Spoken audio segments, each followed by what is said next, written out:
الحمد للہ وکفا وسلام علی عبادہ الذین اصطفى اما بعد فاعوذ باللہ من الشیطان الرجیم بسم اللہ الرحمن الرحیم وَلِكُلِّ أُمَّةٍ جَعَلْنَا مَنْسَكًا لِيَذْكُرُوا اسْمَ اللَّهِ عَلَى مَا رَزَقَهُم مِّن بَهِيمَةِ الْأَنْعَامِ فَإِلَٰهُكُمْ إِلَٰهٌ وَاحِدٌ فَلَهُ أَسْلِمُوا وَبَشِّرِ الْمُخْبِتِينَ الَّذِينَ إِذَا ذُكِرَ اللَّهُ وَجِلَتْ قُلُوبُهُمْ وَالصَّابِرِينَ عَلَى مَا أَصَابَهُمْ وَالْمُقِيمِ الصَّلَاةِ وَمِمَّا رَزَقْنَاهُمْ يُنْفِقُونَ صدق اللہ مولانا العظیم رب اشرح لی صدری ویسر لی امری واحلل عقدۃ من لسانی یفقهوا قولی اللہم صل علی محمد وعلی آل محمد کما صلیت علی ابراہیم وعلی آل ابراہیم انک حمید مجید اللہم بارک علی محمد وعلی آل محمد کما بارکت علی ابراہیم وعلی آل ابراہیم انک حمید مجید۔ سورۃ الحج 17ویں پارے کی یہ سورہ مبارکہ ہے، اور یہ سورہ مبارکہ مدنی سورت ہے اور نصف پارے پر مشتمل یہ سورت ہے۔ اس سورہ مبارکہ میں 2 رکوع ایسے ہیں کہ ایک رکوع میں اللہ جل جلالہ نے حج کے مسائل اور احکامات کو ذکر فرمایا، اور دوسرے رکوع میں قربانی سے متعلقہ احکام و مسائل ہے۔ تو آج کی نشست میں دوسرے رکوع میں سے چند آیات کی تلاوت میں نے کی ہے، اور یہ کل 4 آیات ہیں جن آیات میں اللہ جل جلالہ نے قربانی کا فلسفہ اور قربانی کے مقاصد اور جن لوگوں کی قربانی اللہ کے یہاں قبول ہوتی ہے ان کی نشانیوں کو ذکر فرمایا۔ گویا کہ 4 قربانیوں کے مقاصد ہیں اور 4 ان لوگوں کی نشانیاں ہیں جن کی قربانیاں اللہ کے یہاں قبول ہو رہی ہیں۔ اللہ کرے یہ بات ہمارے دل اور دماغ میں بیٹھ جائے اور ہمیں اچھی طرح سے سمجھ میں آ جائے کہ قربانی کے مقاصد کیا ہیں، اور اگر ان مقاصد کے بغیر ہم نے قربانیاں کی ہیں تو سمجھ لو کہ بس قربانی کی حقیقت ہم نے نہیں حاصل کی، صرف قربانی کا ظاہر ہے۔ میں مثال ایک عرض کرتا ہوں اور اس مثال سے آپ پھر سمجھ لیں گے۔ ایک آدمی کو آپ نے دیکھا کہ وہ نماز کے لیے کھڑا ہوا اور کانوں تک اس نے ہاتھ اٹھائے اور پھر وہ ہاتھ باندھ لیتا ہے، اور جتنا قیام کرنا ہوتا ہے اتنی دیر وہ کھڑا رہا، اس نے رکوع بھی کیا، 2 سجدے بھی کر لیے، اسی طرح سے دوسری رکعت کا قیام بھی کر لیا، رکوع سجدے بھی کر لیے، پھر آخر میں التحیات کی شکل میں بھی بیٹھا، سلام بھی پھیرا اور اٹھ کے چلا گیا۔ آپ کہیں گے کہ اس نے نماز پڑھی، لیکن وہ شخص جانتا ہے اور اس کا اللہ جانتا ہے کہ اس نے کیسی نماز پڑھی۔ اگر وہ بغیر وضو کے یہ سب کچھ کر کے گیا، اس کی نماز قبول ہوگی؟ نہیں۔ اگر اس کے کپڑے ناپاک ہوئے، نماز قبول ہوگی؟ نہیں ہوگی۔ اگر اس کا جسم ناپاک ہوا، نماز قبول ہوگی؟ نہیں ہوگی۔ اگر اس نے کھڑے ہونے میں کچھ بھی نہ پڑھا، قیام میں نہ سورۃ الفاتحہ پڑھی، نہ کوئی اور سورت میں لائی، نماز ہوگی اس کی؟ نہیں ہوگی۔ دیکھنے میں ہمیں نماز کا ڈھانچہ تو لگ رہا ہے، نماز کی شکل تو ہمیں نظر آ رہی ہے، مگر اس کی نماز اللہ کے یہاں قبول نہیں ہے، چونکہ نماز کا ڈھانچہ ہے، نماز کی شکل تو ہے، مگر اس کے اندر جو کچھ ہونا چاہیے تھا وہ نہیں ہے۔ ایک بار بھی پڑھنا تو دور کی بات، نہ تو پڑھا اور نہ اس کا دھیان اللہ کی طرف گیا، بلکہ اگر یوں کہا جائے کہ یہ جو کچھ اس نے کیا ہے یہ تو نماز کے ساتھ اس نے مذاق کیا ہے، بجائے ثواب کے تو اس کو گناہ ہوگا کہ بلا وضو کیوں کھڑا ہوا۔ جب یہ بات آپ ذہن نشین فرما چکے تو قربانی بھی ایک عبادت ہے، ایک اس کا ظاہر ہے۔ ہم منڈی گئے اور منڈی سے ہم نے جانور خریدا اور خرید کر اس کو گھر لے آئے، چارہ کھلایا، 4 6 8 دن، ہفتہ 10 دن اس کی خدمت کی، اور 10 ذی الحجہ کو ہم نے اسے ذبح کر دیا عید کی نماز پڑھ کر، پھر اسے ذبح کر لیا، اس کے گوشت کے 3 حصے بھی کر دیے، تقسیم بھی کرا دیا، لیکن نہ تو قربانی کا مقصد پتہ تھا،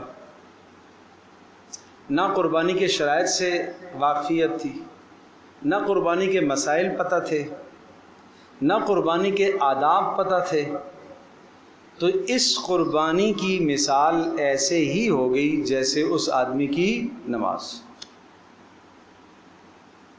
اس لیے کہ اس نماز کی حقیقت نہیں، شکل تو ہے، ظاہر تو ہے، مگر حقیقت نہیں۔ بالکل اسی طرح سے آج ہماری قربانیوں کی ظاہر اور شکل اور ڈھانچہ تو قربانیوں کا ہے، لیکن ہماری قربانیاں روح سے خالی ہیں، اور ہر عمل کے اندر ایک اس کا ظاہر ہوتا ہے اور ایک اندر اس کی روح ہوتی ہے۔ انسان کا ظاہر ایک ڈھانچہ اس کا جسم ہے اور دوسرا اس کے اندر اس کی روح ہے۔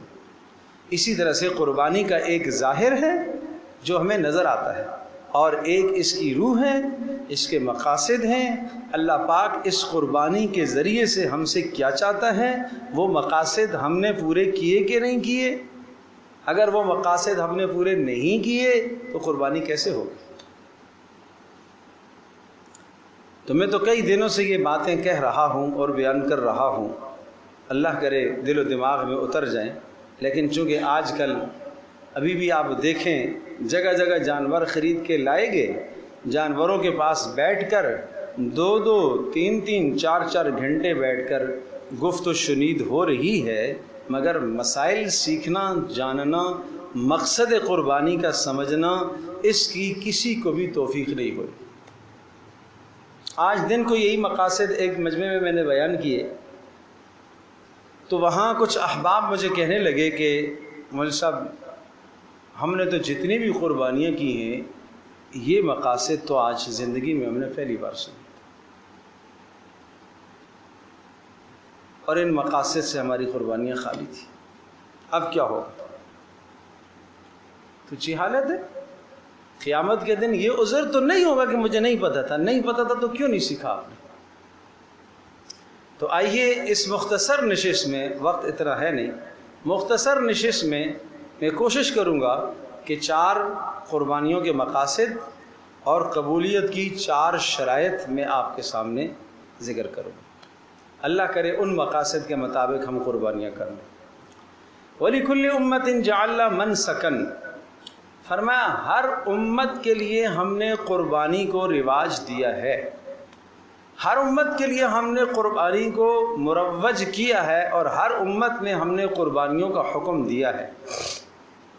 یہ کوئی آپ کے ساتھ خاص نہیں ہے، پہلی امتوں میں بھی قربانیاں ہوتی تھی۔ مقصد کیا ہے؟ کیوں؟ لِيَذْكُرُوا اسْمَ اللَّهِ عَلَى مَا رَزَقَهُم مِّن بَهِيمَةِ الْأَنْعَامِ، پہلا مقصد یہ بتایا کہ یہ جو چوپائے آپ خرید رہے ہیں، یہ جو جانور قربانیوں کے آپ بڑے جانور چھوٹے جانور خرید رہے ہیں، تاکہ ان جانوروں کو ذبح کرتے وقت آپ اللہ کا نام ایسا لیں کہ اللہ کا نام آپ کے دل اور دماغ میں رچ بس جائے، یاد اللہ کی آ جائے۔ جس چیز سے آدمی کو محبت ہوتی ہے نا، ہر وقت اس کا ذکر آتا ہے زبان پر، یہاں تک کہ خواب میں بھی آدمی اسی کا ذکر کرتا ہے۔ بہت کم ایسا ہوگا کہ خواب میں ہم اپنے آپ کو قرآن پڑھتا ہوا دیکھیں، یا خواب میں اپنے آپ کو نماز پڑھتا ہوا دیکھیں، یا خواب میں بیت اللہ کا طواف کرتے ہوئے دیکھیں، یا خواب میں اللہ کے سامنے دعائیں کرتے ہوئے دیکھیں۔ یہ بہت کم ہوتا ہے۔ کیوں؟ جو کام انسان کثرت سے دن کو کرتا ہے وہی خوابوں میں آتا ہے۔ ایک شخص کے بقول ایک بزرگ کے پاس گئے کہ مجھے ایک ایسا عمل بتلائیے کہ رسول اللہ صلی اللہ علیہ وسلم کی زیارت مجھے نصیب ہو جائے۔ انہوں نے کہا ٹھیک ہے، کل شام کو آپ آ جانا، رات کو میں آپ کو عمل بتاؤں گا، رات آپ نے میرے پاس رہنا ہے اور رات کا کھانا بھی آپ نے میرے پاس کھانا ہے۔ ٹھیک ہے جی۔ یہ شاگرد اپنے استاذ کے پاس خوشی خوشی پہنچ گئے کہ آج مجھے ایک عمل بتلایا جائے گا، پیارے نبی صلی اللہ علیہ وسلم کی خواب میں زیارت ہوگی۔ رات کو انہوں نے ضیافت کا اہتمام کیا اور ضیافت میں انہوں نے مچھلی تلوائی، خوب مسالے ڈالے اس میں، اور یہ منع کر دیا کہ کھانے کے دوران پانی نہیں پینا ہے اور بعد میں بھی نہیں پینا ہے، اگر پانی پیا تو زیارت نہیں ہوگی۔ تو اس زیارت کے شوق میں وہ اللہ کا بندہ پیاسا سویا، اور رات کو اس کو بار بار پیاس لگی، مگر وہی بات یاد تھی کہ پانی نہیں پینا ہے۔ اب جب اس کو آنکھ لگے، پھر تھوڑی دیر بعد آنکھ کھل جائے، پھر کوئی خواب آئے، پھر کھل جائے۔ صبح پوچھا استاذ نے کہ آپ کو خواب میں زیارت ہوئی؟ کہا نہیں۔ کہا آپ نے تو کہا تھا کہ زیارت ہوگی۔ کہا کیا دیکھا تم نے خواب میں؟ کہا میں تو خواب میں دیکھ رہا تھا کہ سمندر ہے، اس میں نہا رہا ہوں، ٹھنڈے پانی کا چشمہ ہے، اس سے پانی پی رہا ہوں، برف ہے وہاں ہوں، اس طرح کے مناظر میں نے دیکھے۔ تو فرمایا یہ اس طرح کے مناظر اس لیے آئے کہ آپ کو پانی کی طلب تھی، شدید پیاس تھی، پانی کی طلب تھی، وہی آپ کو خواب میں آیا۔ تو اگر رسول اللہ صلی اللہ علیہ وسلم کی آپ کو طلب ہوگی تو وہ خواب میں خود ہی آ جائے گی، کوئی عمل نہیں ہے۔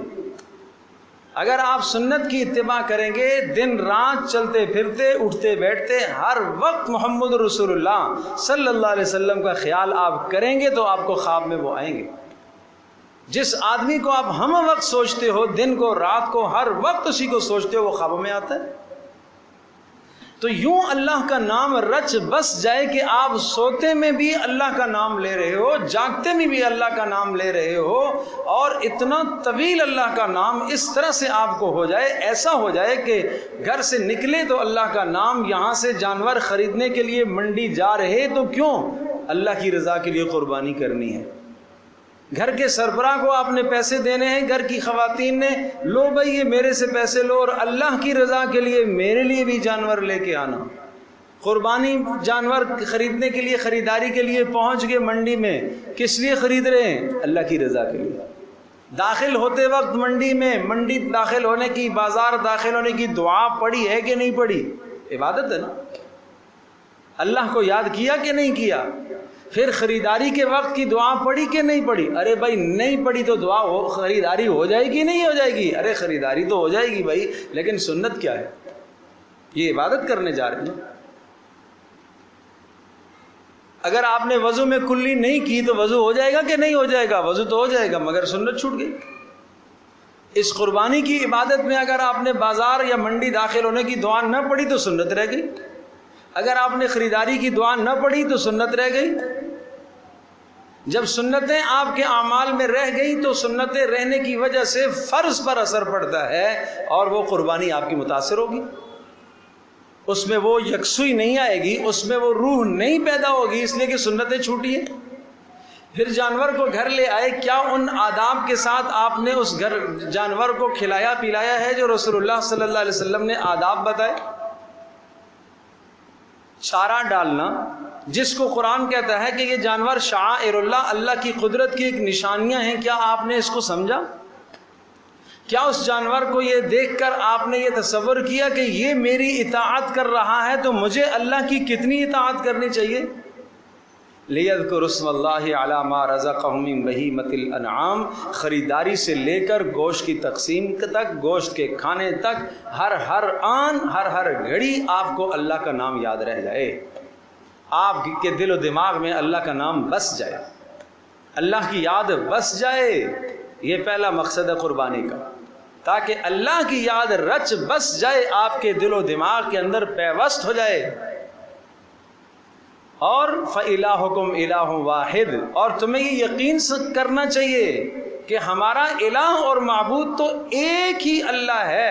فَلَهُ أَسْلِمُوا، جیسے میں نے اس اللہ کے لیے قربانی کی ہے، فَلَهُ أَسْلِمُوا، میں اپنی ساری کی ساری زندگی اس اللہ کے سپرد کرتا ہوں۔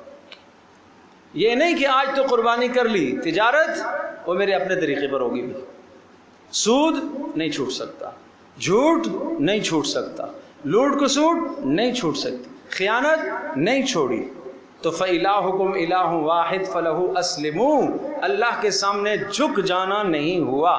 ایک قربانی تو کر لی، لیکن زندگی کے باقی معاملات پر اور زندگی کے باقی مراحل پر اس قربانی کا اثر کیوں نہیں پڑا؟ جیسے آپ کو یاد ہوگا کہ رمضان میں روزہ جب ہم رکھتے ہیں تو وہاں اس کا مقصد بیان کیا جاتا ہے تاکہ تم تقوی اختیار کرو۔ مطلب یہ ہوا کہ روزے کا انسان کی زندگی پر اثر پڑنا چاہیے، آدمی کے کاروبار پر اثر پڑنا چاہیے، آدمی کے گھر پر اثر پڑنا چاہیے، آدمی کے خاندان پر اس کا اثر مرتب ہونا چاہیے، انسان کی زندگی پر اس کا اثر مرتب ہونا چاہیے کہ رمضان سے پہلے اور رمضان کے بعد کی زندگی میں نمایاں فرق نظر آ گیا۔ اسی طرح سے قربانی سے پہلے اور قربانی کے بعد کی زندگی میں نمایاں فرق ہونا چاہیے۔ یوں اللہ کو یاد کیا جائے تو تب قربانی کا ہدف اور مقصد حاصل ہوگا۔ پھر فرمایا وَبَشِّرِ الْمُخْبِتِينَ، خوشخبریاں سنا دو ان لوگوں کو جو اللہ کے سامنے تواضع کرتے ہیں، عاجزی کرتے ہیں۔ تو پہلا مقصد قربانی کا یہ سمجھایا لِيَذْكُرُوا اسْمَ اللَّهِ عَلَىٰ مَا رَزَقَهُم مِّن بَهِيمَةِ الْأَنْعَامِ، تاکہ تمہارے دلوں میں اللہ کا نام رچ بس جائے، تمہارے دل و دماغ میں اللہ کا نام رچ بس جائے، کسی لمحے اللہ کا نام تمہارے ذہن سے محو نہ ہو، غائب نہ ہو۔ اور پھر یہ بات بھی یاد رکھیے گا، گزشتہ امتوں کے اندر لوگ قربانیاں بتوں کے نام کر کے نامزد کرتے تھے، ان چیزوں کو اس امت میں اللہ نے خاص اپنی ذات کے لیے کر لیا، جہاں جہاں شرک کے شائبے تھے ان سب کو ختم کر دیا۔ اب مجھے بتائیے، ایک آدمی جانور لے آیا اور اپنے گھر کے سامنے اس نے جانور باندھے ہیں اور بڑی بڑی لائٹیں بھی لگا لی ہیں اور خود بھی جناب کرسیاں لگا کے بیٹھ گئے ہیں اور دوست و احباب دیکھنے کے لیے آ رہے ہیں اور اس جانور کی نمائش ہو رہی ہے، تو مجھے یہ بتائیے کہ یہ نمائش کرنا یہ اس توحید کے خلاف ہوا کہ نہیں ہوا؟ قربانی صرف اللہ کی رضا کے لیے، صرف اللہ کی رضا کے لیے، یہ مقصد فوت ہو گیا، یہ نمود و نمائش یہ مقصد فوت ہو گیا۔ اتنے کا جانور لایا ہوں، اتنے کا لایا ہوں، بھائی کتنے کا لائے ہو؟ ارے میں جانوں میرا اللہ جانے، یہ کس کے لیے لایا ہوں؟ اللہ کے لیے لایا ہوں۔ پھر مجھے کیا ضرورت ہے اس کی چرچے کرنے کی؟ کیا ضرورت ہے مجھے اپنے اسٹیٹس پر لگانے کی؟ کیا ضرورت ہے کہ مجھے اس کی تصویر کشی کر کے جناب فیس بک پر چڑھانے کی کیا ضرورت ہے؟ واٹس ایپ پر سب کو ترسیل کرنے کی کیا ضرورت ہے؟ کیوں نمائش کر رہا ہے؟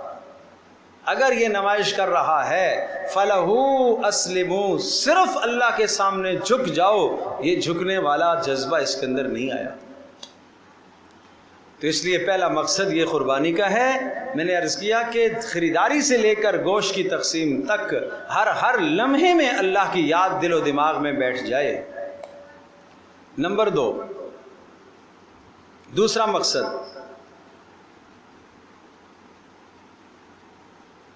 ارشاد فرمایا لعلکم تشکرون، تاکہ تم اللہ کا شکر ادا کرو۔ بلکہ اس دوسرے مقصد سے پہلے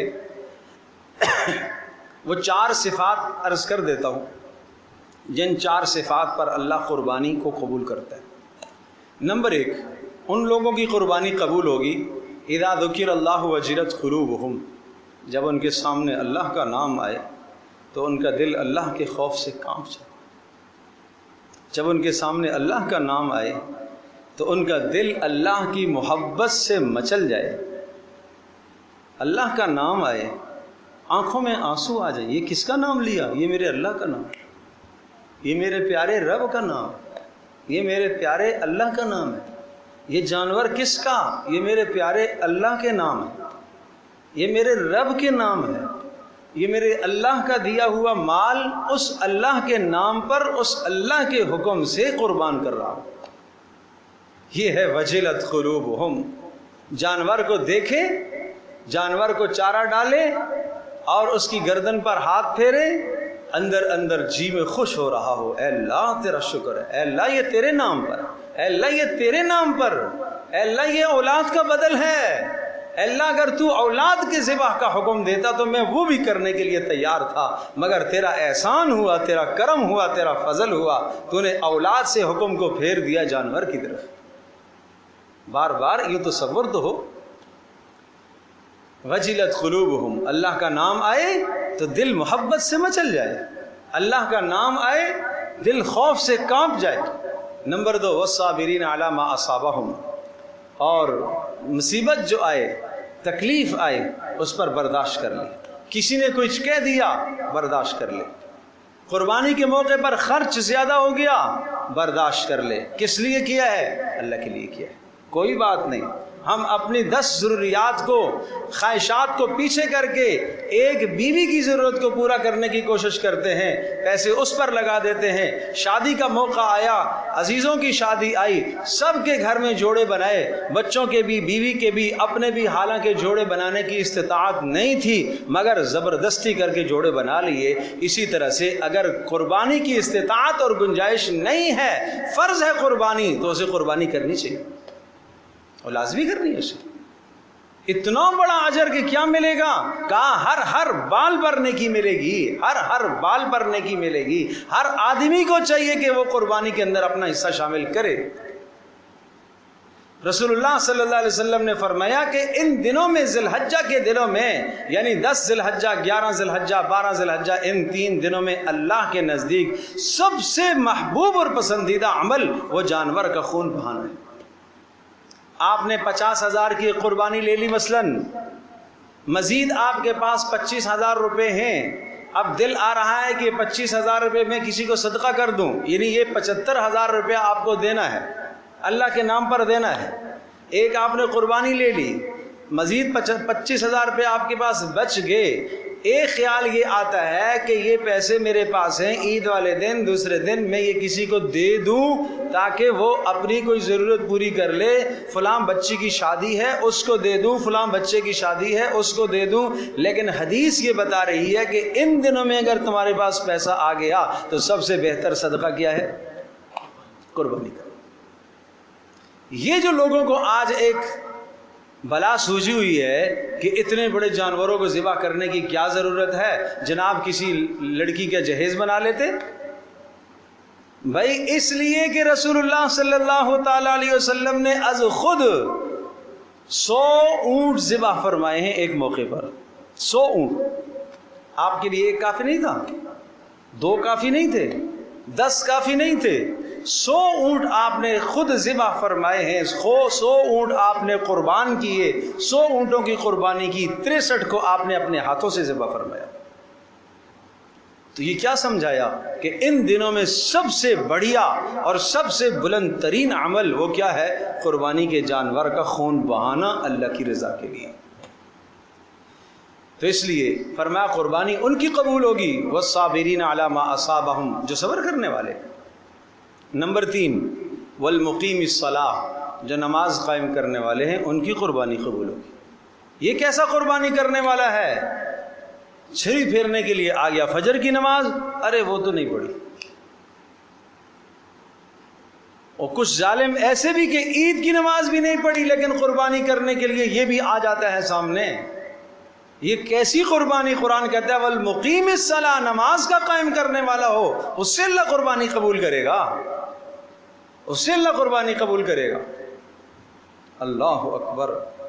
اور آج نمازوں کی لاپرواہی، یہ ساری رات جو جانوروں کے پاس بیٹھنے والے ہیں دوست و احباب، انہیں جا کے یہ پیغام دیا جائے کہ قربانی اس کی قبول ہوگی جو نماز کا پابند ہوگا.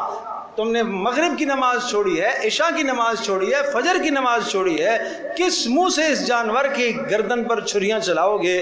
اس لیے کہ زبان حال سے وہ جانور کہے گا میری گردن پر تو چھری چلی ہے لیکن تمہاری نیند پر تو چھری نہیں چلی. تو نے تو اپنی نیند کو بھی قربان نہیں کیا، تو نے تو اپنی خواہش کو بھی قربان نہیں کیا. اور ایک جواب ہماری زبان پر بڑا آسان آ جاتا ہے، اللہ کوئی میری قربانیوں کا بھوکا ہے؟ اللہ کوئی میری نماز کا بھوکا ہے؟ اللہ کو کوئی میری نماز کی ضرورت ہے؟ یہ کیسی ظالمانہ باتیں کرتے ہو، یہ کس قدر نا انصافی کی باتیں کرتے ہو؟ یہ نازیبا گفتگو ہے، یہ اللہ کو ناپسند گفتگو ہے۔ پیارے پیغمبر صلی اللہ علیہ وسلم ساری رات قیام کر رہے ہیں، فرض نہیں چھوٹ رہا، اور فرض بیماری کی حالت میں ہیں۔ دو صحابہ کے کندھوں پر آپ علیہ الصلوۃ والسلام، پاؤں آپ کے زمین پر لڑکھڑا رہے، صحیح طرح سے جم نہیں پا رہے بیماری کی حالت میں، مگر آپ نماز کے لیے پہنچ رہے، نماز کے لیے آپ پہنچ رہے، کھڑے ہو کے نہیں تو بیٹھ کے نہیں تو لیٹ کے نہیں تو اشارے سے۔ آخری زبان کے الفاظ تھے السلام وما ملکت ایمانکم، نماز اور اپنے ماتحتوں کا خیال رکھنا، نماز کا خیال رکھنا، نماز کا خیال رکھنا۔ آج کتنا فیصد طبقہ ہے جو نماز کو چھوڑ بیٹھا ہے؟ کیسے قربانیاں قبول ہوگی؟ وہ قربانی کے فلسفے کو، مقصد کو کیسے پائیں گے؟ اور چوتھی صفت وَمِمَّا رَزَقْنَاهُمْ يُنْفِقُونَ، جو کچھ اللہ نے دیا ہے اس میں سے خرچ کرتا ہو۔ اللہ نے جو دیا ہے مال، اسے خرچ کرے، علم اسے خرچ کرے، صلاحیت اسے خرچ کرے، جان اسے خرچ کرے، طاقت اسے خرچ کرے، اقتدار اسے خرچ کرے۔ جو کچھ اللہ نے دیا ہے اس سب کچھ کو اللہ کے دین پر لگائے۔ یہ صفت اندر موجود ہے تو ایسوں کی قربانیاں اللہ کے یہاں قبول ہوتی ہیں۔ پھر 4 باتوں کو دہراتا ہوں جن کی قربانیاں قبول ہوتی ہیں۔ نمبر 1، جب اللہ کا نام آئے تو ان کے دل اللہ کے خوف سے کانپ اٹھے۔ نمبر 2، مصائب اور پریشانیوں اور تکالیف اور شدائد پر صبر کرنے والے ہوں۔ نمبر 3، نماز قائم کرنے والے ہوں۔ اور نمبر 4، اللہ کا جو کچھ دیا ہوا ہے، چاہے مال ہو، چاہے صلاحیت ہو، چاہے علم ہو، چاہے اقتدار ہو، چاہے جان ہو، سب کچھ اللہ کی راہ میں قربان کرنے کا جذبہ اندر موجود ہے۔ تو جس شخص میں یہ 4 صفات ہیں ان کی قربانیاں اللہ کے یہاں قبول ہوگی۔ اب آتے ہیں مقاصد کی طرف۔ ایک مقصد بیان کر چکا ہوں کہ ہم ہر وقت اللہ کا نام تاکہ رہے، اور خریداری سے لے کر جانور کی ذبح تک، ذبح سے لے کر گوشت کی تقسیم تک، ہر وقت اللہ پاک کی ذات عالی کا نام دل میں موجود رہے۔ نمبر 2، وَالْبُدْنَ جَعَلْنَاهَا لَكُم مِّن شَعَائِرِ اللَّهِ، یہ بڑے قداور جانور بدنا، اونٹ کو کہتے ہیں۔ جَعَلْنَاهَا لَكُم، ان جانوروں کو ہم نے تمہارے نفع کے لیے بنایا ہے۔ اور مِن شَعَائِرِ اللَّهِ، یہ اللہ کی قدرت کی نشانیاں ہیں۔ بڑی اہم بات کہنے لگا ہوں، یہ اللہ کی قدرت کی نشانیاں ہیں۔ شعائر اللہ کس کو کہتے ہیں؟ جسے دیکھ کر اللہ یاد آئے۔ بیت اللہ شعائر اللہ ہے، قرآن کریم شعائر اللہ ہے، نبی شعائر اللہ ہے، صفا مروہ شعائر اللہ ہے، نماز شعائر اللہ ہے، اذان شعائر اللہ ہے۔ کہیں اذان ہوئی، آپ کو آواز آئی تو آپ کہیں گے یہ مسلمانوں کا محلہ ہے، یہی کہیں گے نا کہ اذان کی آواز آ رہی۔ جن چیزوں سے اسلام کا تشخص ظاہر ہو ان کو شعائر اللہ کہا جاتا ہے۔ تو جب قربانیوں کا سیزن اور موقع آتا ہے تو آپ دیکھتے ہیں ہر طرف جانور بندھے ہوئے، ہر آدمی کہے گا کہ یہ کیا ہے؟ یہ مسلمانوں کی قربانیوں کا زمانہ ہے کہ نہیں؟ تو شعائر اللہ کی تعظیم کا قرآن حکم دیتا ہے، وَمَن يُعَظِّمْ شَعَائِرَ اللَّهِ فَإِنَّهَا مِن تَقْوَى الْقُلُوبِ، جو لوگ شعائر اللہ کی تعظیم کرتے ہیں ان کے دل میں اللہ کا ڈر ہے۔ جب جانور شعائر اللہ میں سے ہے تو اس جانور کو مارنا پھر درست نہیں ہے۔ اس کے چارے اور پانی کا خیال ایک آدمی نہیں رکھتا، یہ شعائر اللہ کی تعظیم کے خلاف کر رہا ہے۔ یہ ذبح کے وقت اسے گھسیٹتا ہے، یہ غلط کر رہا ہے۔ یہ اسے لات مار رہا ہے، لات سے اس کو سیدھا کر رہا ہے، یہ غلط کر رہا ہے۔ یہ دم سے پکڑ کے اسے کھینچتا ہے اور گھسیٹتا ہے، یہ غلط کر رہا ہے۔ یہ آپ کا کام ہے، آپ کی قربانی ہے، آپ نے کسائی کے سپرد سب کچھ کر دیا، آپ نے پیسے اس کو دینے ہیں، یہ شعائر اللہ کی تعظیم آپ نے کرنی ہے۔ آپ کو معلوم ہے نا کہ یہ قربانی کا جانور یہ آپ کی اولاد کا نعم البدل ہے۔ کیا ہے؟ اولاد کا نعم البدل ہے۔ تو کیا آپ اپنے بیٹے کو اس طرح سے گھسیٹنے دیں گے؟ کسی کو اس طرح سے کسی کو لات کے ذریعے سے دھکا دینے دیں گے اس کو؟ تو پھر آپ کسائی کو کیوں اجازت دیتے ہیں؟ آپ کیوں نہیں قریب دیکھتے؟ کہ شعائر اللہ ہے، اس کی تعظیم. بھائی تعظیم کا یہ مطلب نہیں اس کو سجدہ کرو، لیکن طریقے سے ذبح کرو. رسول اللہ صلی اللہ علیہ وسلم نے آداب بتائے ہیں، کیا وہ آداب ہم جانتے ہیں؟ آپ نے فرمایا چھری تیز کر کے لاؤ. آپ نے فرمایا ذبح کے علاوہ کوئی اور تکلیف اس جانور کو نہیں ہونی چاہیے. آپ کے عمل سے یہ بات ثابت ہوئی کہ چھری جانور کے سامنے بھی تیز نہ کرو، اس سے اس کو اذیت ہوتی ہے. یہ آداب ہیں. ان آداب کی رعایت، اگر چلو چھری تیز سامنے کر دی، اگر جناب چلو اس نے زبردستی اور سختی سے گرا دیا اور اس نے اس کو کیا قربانی نہیں ہوگی؟ اگلا تو یہی کہ ارے مول صاحب ہو جاتا ہے. بات ہو جانے کی نہیں ہے بھائی.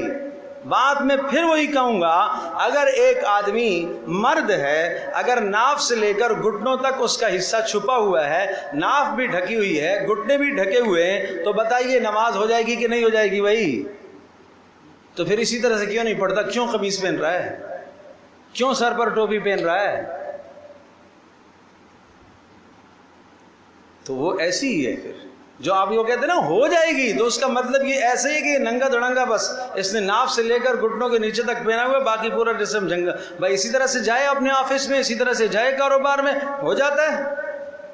یہ کیا فلسفہ کہ نماز اور دین کی بات جب آتی ہے تو مول صاحب ہو جاتی ہے. یار یہ ایسے ہی تم سختیاں کرتے ہو، یہ سب بنائی ہوئی تمہاری باتیں. جہاں بات کرو سنت کی، ارے مول صاحب ہو جاتا ہے. جہاں بات آئی شادی کی، نہیں مول صاحب یہ تو کرنا پڑتا ہے، یہ کرنا پڑتا ہے. وہاں یہ بھی لوازمات چاہیے، وہاں اچھا جوڑا بھی چاہیے، اوپر سے واسکٹ بھی چاہیے، ایسے جوتے بھی چاہیے، ایسی ٹوپی بھی چاہیے، اور جناب بال بھی ایسے ہوں. اور پھر خواتین تو ماشاءاللہ پھر ایسا سوٹ ہونا چاہیے، پھر اس کا میچ ایسا ہونا چاہیے، پھر جوتے بھی میچ کے ہوں، پھر چوڑیاں بھی میچ کی ہوں، اور پھر دوپٹہ بھی میچ کا ہو. کیا اس کے بغیر شادی نہیں ہوتی؟ کیا اس کے بغیر شرکت نہیں ہوتی؟ ہو جاتی ہے. وہاں کیوں نہیں کہتے ہو جاتی ہے؟ وہ سب کرنا پڑتا ہے نا. سوچو تو صحیح، دنیا کے ساتھ کیا کر رہے ہو، اللہ کے ساتھ کیا کر رہے ہو؟ کیوں دھوکے دے رہے ہیں اللہ کو؟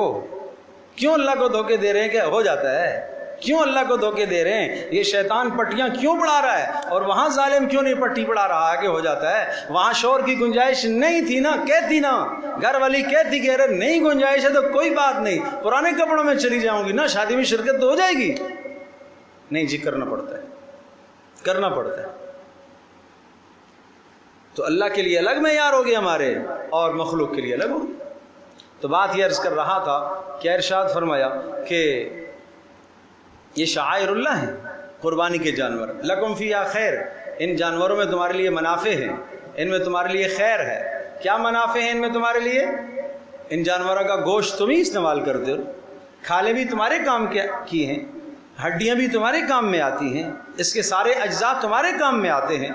فاذکروا اسم اللہ علیہ صوافا، پھر خاص طور پر بڑے جانور یعنی اونٹ جب اس کو ذبح کرو، اس کو نہر کرنے کا حکم ہے. نہر کرنا ہے، اس کو کھڑے کر کے نہر کرو. فاذکروا اسم اللہ علیہ صوافا، آپ علیہ الصلوۃ والسلام نے بتلایا اونٹ کا ایک اگلے پاؤں میں سے ایک پاؤں باندھ کر کے 3 پر اسے کھڑا کیا جائے اور پھر اس کو نہر کیا جائے. یہ سنت طریقہ ہے، یہ ہے سنت طریقہ.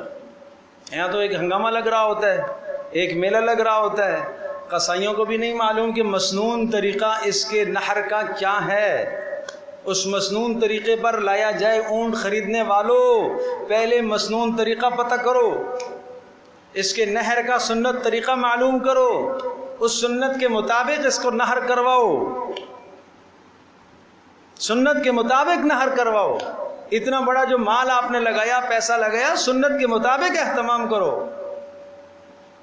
اور فَإِذَا وَجَبَتْ جُنُوبُهَا، جب وہ جانور پہلوؤں کے بل گر جائیں، گر جانے کا مطلب یہ ہوا کہ اور وہ ٹھنڈے ہو جائیں. ایسا نہیں کہ ابھی تک جانور ٹھنڈا ہوا نہیں، تڑپ رہا ہے اور پہلے سے ہی قصائی نے اسے چھیلنا شروع کر دیا.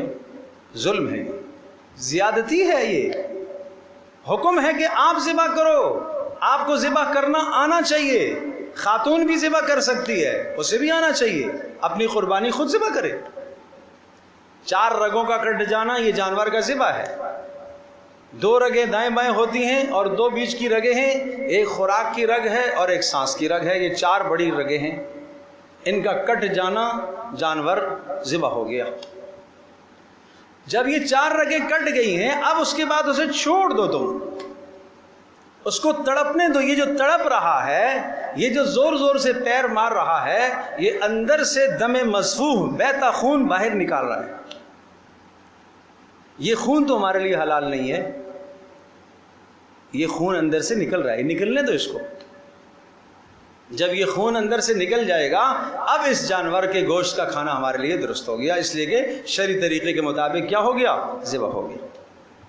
اب اس کا کسی جگہ سے بھی پیس اگر آپ کاٹ کے اس کو پکاتے ہیں بغیر دھوئے تو تب بھی کر سکتے ہیں، اس لیے کہ اندر سے خون نکل گیا۔ یہ گوشت کیا ہے؟ بولو، پاک ہے۔ تو یہ ہے طریقہ۔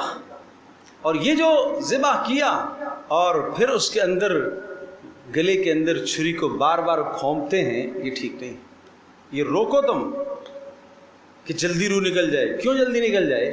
بھائی جتنا وقت لگے گا لگے گا، تڑپنے دو اس کو، تاکہ جتنا وہ ہلے گا تو اندر سے اس کا خون نکلے گا۔ اس کو کیوں یہ اذیت اور تکلیف دے رہے ہو؟ اور جب ٹھنڈا ہو جائے تو اب فرمایا فَكُلُوا مِنْهَا۔ ہم جانور کے کتنے حصے کرتے ہیں؟ 3۔ ایک حصہ اپنے لیے، ایک اغنیاء اقربا اعزاء رشتہ داروں کے لیے، اور ایک غربا کے لیے۔ تینوں حصے یہاں ذکر۔ دیکھو فَكُلُوا مِنْهَا، خود کھاؤ اس میں سے، یہ اپنا حصہ ہو گیا۔ وَأَطْعِمُوا الْقَانِعَ، اور کھلاؤ مالدار کو بھی، قانع قناعت کرنے والے کو بھی کھلاؤ، والمعتر غریب کو بھی کھلاؤ۔ تو تینوں حصے کیا ہو گئے؟ متعین ہو۔ اب اگلا جملہ اور دوسرا مقصد قربانی کا سنیے گا۔ كَذَلِكَ سَخَّرْنَاهَا لَكُمْ، اس طرح سے ہم نے جانوروں کو تمہارے لیے مسخر کر دیا ہے، تابع کر دیا ہے۔ اتنے بڑے بڑے قداور جانوروں کو کھینچ کر چھوٹے چھوٹے بچے لے جاتے ہیں، یہ اس لیے لَعَلَّكُمْ تَشْكُرُونَ، تاکہ تم شکر گزار بن جاؤ۔ کہ اس جانور کے سامنے آپ نے دانہ پانی ڈالا، منڈی سے اٹھایا، اور وہ بیوپاری نے اس کو 2 سال پالا ہے، اس بچڑے کو 1.5 سال اس نے پالا ہے۔ اس سے وہ کتنا مانوس ہو گیا ہوگا، آج اس سے یہ ہٹ کر آیا ہے اور آپ اس کے مالک بنے۔ نہ اس نے وہاں ہنگامہ کیا، نہ اس نے وہاں شور کیا کہ مجھے کہاں لے کے جا رہے ہو۔ نہیں سمجھے؟ انسان کو کوئی کسی سے جدا کرے تو کتنی تکلیف ہوتی ہے، اور پھر آپ دیکھتے ہیں اسی منڈی کے اندر برابر میں ممکن ہے اس کی ماں بھی ہو، ممکن ہے اس کے ساتھ والا دوسرا بھی ہو، لیکن یہ نہیں ہوا ویلا کرتا، یہ نہیں شور کرتا۔ جو جدھر باندھ کے لے گیا یہ چلنے کو تیار ہے۔ یہ مسخر کس نے کیا؟ یہ اللہ نے کیا۔ کبھی سوچا ہے؟ او میرے دوستو، منڈی سے لاتے وقت کبھی سوچا ہے کہ کس نے مسخر کیا؟ اللہ نے۔ اگر وہ بگڑ جائے، وہ ایک ٹکر لگائے تمہیں، کیا ہو جائے گا آدمی کا؟ اور وہ کبھی کبھی اللہ پاک اسے بگاڑتا ہے اور پھر اللہ دکھاتا ہے کہ تم کیا ہو، تمہاری حیثیت کیا ہے ان جانوروں کے سامنے۔ میں نے ان کو تمہارے لیے مسخر کیا ہے، تمہارے تابع کیا ہے، تمہیں عقل دی ہے، تمہیں بصیرت دی ہے، تمہیں سمجھ دی ہے، یہ سب کچھ دیا ہے کہ تم نے تھوڑا سا چارہ پانی اس کو ڈالا، وہ تمہارے تابع ہو گیا، اور تم تھوڑے سے چارہ ہاتھ میں رکھ کر اس کو لے کے آگے اور آپ نے گاڑی میں بٹھایا اور گاڑی میں لادا اور سیدھے اپنے گھر میں لا کے اتارا ہے۔ اب وہ آپ کا فرما بردار بن گیا۔ پہلے اپنے مالک کا فرما بردار تھا جس کے پاس 1.5 سال 1-2 سال پلا ہے، اب آپ کا فرما بردار بن گیا۔ یہ فرما بردار کس نے بنایا؟ یہ اللہ نے بنایا۔ یہ اس لیے قربانی کا حکم ہے تاکہ تم بھی اللہ کے یوں فرما بردار بن جاؤ۔ ان جانوروں کو دیکھ کر کچھ عبرت پکڑو، ان جانوروں کو دیکھ کر کچھ سبق پکڑو، ان جانوروں کو دیکھ کر کچھ سمجھ پکڑو کہ یہ تمہارے فرما بردار ہیں۔ انکم خلقتم للآخرہ، یہ ساری چیزیں اللہ نے تمہارے لیے پیدا کی ہیں، تمہیں اللہ نے آخرت کے لیے پیدا کی، یہ تمہارے کام کے لیے ہی ہے، اور اللہ پاک نے تمہیں آخرت کے لیے پیدا کیا ہے۔ تو یہ ایک مقصد ہو گیا لعلکم تشکرون۔ دوسرا مقصد تاکہ تم شکر گزار بن جاؤ۔ تیسرا مقصد لن ینال اللہ لحومها ولا دماؤها ولکن ینالہ التقوی منکم، اللہ کے پاس اس جانور کا خون نہیں پہنچتا، اللہ کو اس کے گوشت کی کوئی ضرورت نہیں ہے، وَلَٰكِن يَنَالُهُ التَّقْوَىٰ مِنْكُمْ، اللہ تمہارا تقوی دیکھنا چاہتا ہے۔ اس قربانی کے ذریعے سے آپ کی زندگی میں کتنی پرہیزگاری پیدا ہوئی ہے، گناہ سے بچنے کا کتنا جذبہ پیدا ہوا ہے۔ یہ مقصود ہے قربانی سے تقوی کا حصول، اخلاص کا حصول۔ تقوی کا ترجمہ اخلاص سے بھی کرو، صرف اللہ کی رضا کے لیے۔ کتنا تمہارے اندر اخلاص پیدا ہوا، یہ عمل تم سے کروایا گیا، بار بار اللہ کا نام لیا، ذبح کے وقت بھی اللہ کا نام لیا، خریداری کے وقت بھی اللہ کا نام لیا، منڈی جاتے وقت بھی اللہ کا نام لیا، بار بار اللہ کا نام لیا، تاکہ تمہارے ذہنوں کے اندر اللہ کا خوف اور گناہوں سے بچنے کی طاقت پیدا ہو جائے، اور تاکہ تمہارے اندر اخلاص پیدا ہو جائے۔ تیسرا مقصد اور چوتھا مقصد، کذالک سخرھا لکم لتکبروا اللہ علی ما ھداکم، یہ اس لیے اللہ نے قربانیوں کا حکم دیا تاکہ جب ان کو تم ذبح کرو تو پھر اس وقت تم اللہ کا نام بلند کرو، اس وقت تم اللہ کی عظمت، اللہ کی بڑائی کے گیت گاؤ، اللہ کی عظمت کے گیت گاؤ۔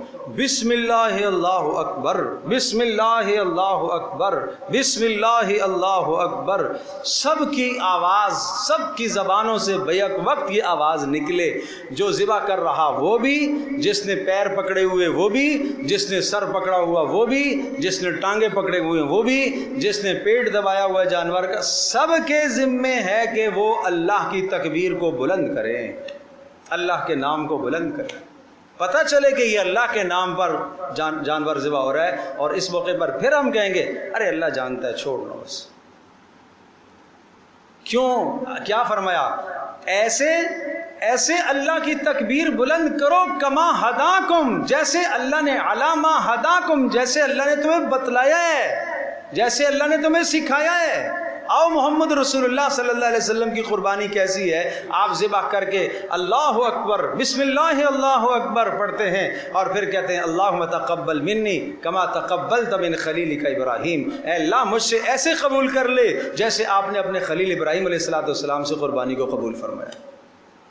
کیا عجیب، ابراہیم علیہ السلام کی قربانی کو یادگار بنایا، ابراہیم علیہ السلام کی قربانی کو معیار بنایا، ابراہیم علیہ السلام کی قربانی کو معیار بنایا کہ اس طرح سے اے اللہ مجھ سے قبول کر لے جیسا تو نے ابراہیم علیہ السلام سے قبول کیا ہے۔ یہ کون کہہ رہا؟ محمد رسول اللہ صلی اللہ تعالی علیہ وسلم۔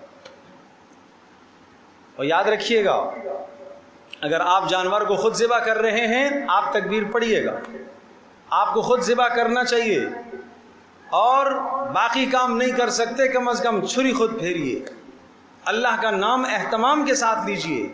اگر آپ نے چھری پھیری، کٹ لگ گیا، آپ کے ہاتھ سے کسائی نے لے لی، ذبح اس نے کیا، آپ نے ذبح نہیں کیا، صرف کٹ لگایا ذرا سا، باقی آپ کا ہاتھ تھرا رہا تھا، آپ نہیں کر پائے، کسائی نے آپ سے لے لی، یا چھری آپ سے چھوٹ گئی اور آپ نہیں کر پائے، اب کسائی نے کر لیا، اس نے تکبیر نہیں پڑھی، تو یہ درست نہیں ہے، یہ جائز نہیں ہے، یہ جائز نہیں ہے، کیونکہ حکم ہے قربانی کا، مقصد ہے لِتُكَبِّرُوا اللَّهَ عَلَى مَا هَدَاكُمْ، تاکہ تم تکبیر پڑھو، تاکہ تم تکبیر بلند کرو۔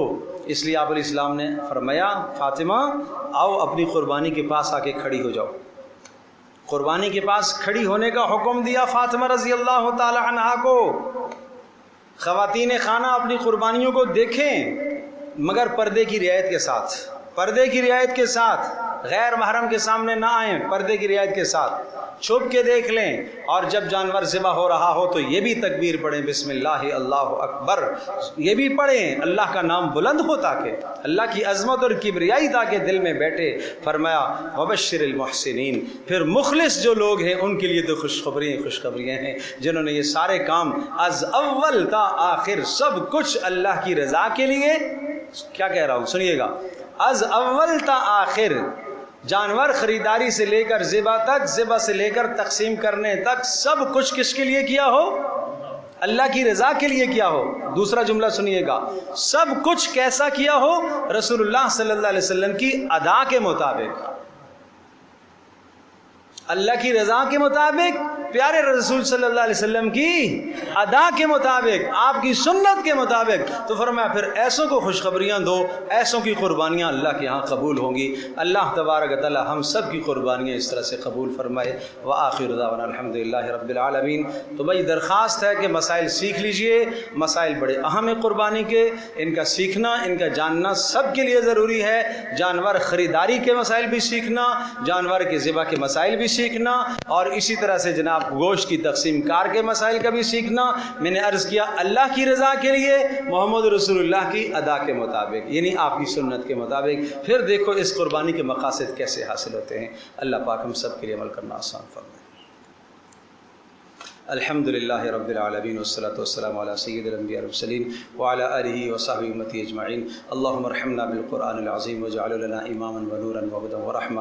اللہم ذکرنا منہ ما نسینا وعلمنا منہ ما جہلنا وارزقنا تلاوته آناء اللیل واطراف النہار واجعلہ لنا حجۃ یا رب العالمین۔ وصلی اللہ تعالی علی خیر خلقہ محمد وسلم۔